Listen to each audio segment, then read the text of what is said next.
It wasn't at all unusual for Jonathan Boss to travel.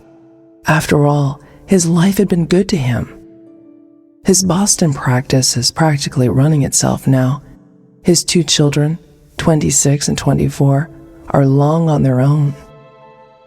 He and Carolyn, not bothering with the messy business of a divorce, had gone their separate ways 2 summers earlier, and Jonathan, always enjoying poking around the countryside, figured travel would be the right kind of distraction from his otherwise pretty average life. Jonathan had spent all of his years, 62 in all, living and working in large, far too crowded cities: New York, Chicago, San Francisco, and eventually Boston. But now, his journeys, however short, take him to small towns nestled in the mountains, undiscovered by most tourists, and far too remote to be on the way to anywhere at all. Lincoln, South Carolina, is just such a town.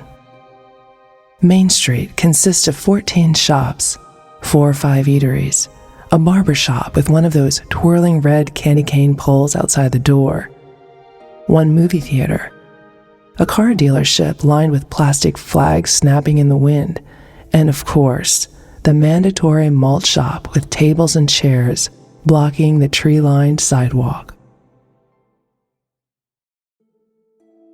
Jonathan was never one for taking a bunch of pictures on his travels. Surely he usually snapped 1 or 2 with his cell phone, but that wasn't his way of marking his discoveries. He always had preferred finding a keepsake to serve as his way of later triggering memories of the place. It was usually something special, not one of those plaques with the name of the town written in white script beneath the charcoal drawing of City Hall. Cambridge Market, a favorite of the locals, was about the only thing open on a Sunday afternoon, and the glossy photos on the hotel writing table made it seem nice enough and worth a visit.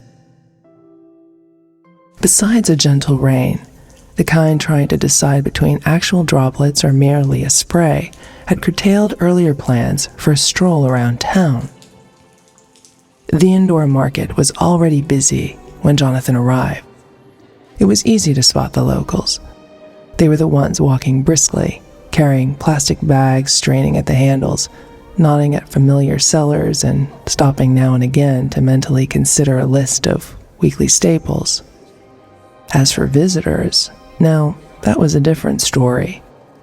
They walked slowly through the aisles, sampled pieces of butterscotch fudge, small squares of local cheese, Mrs. Grimley's oatmeal cookies, and held t-shirts to their chest, waiting for the approval of patient companions.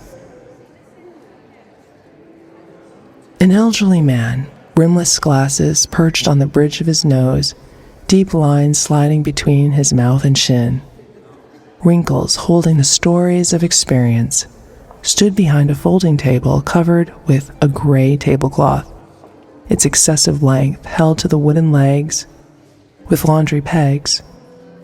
In front of him, lined up like soldiers standing in rows, were wooden toys, napkin holders with rough, unsanded edges, pen holders, routered desk locks, jewelry boxes, and other wooden objects, their purpose less important than the craft.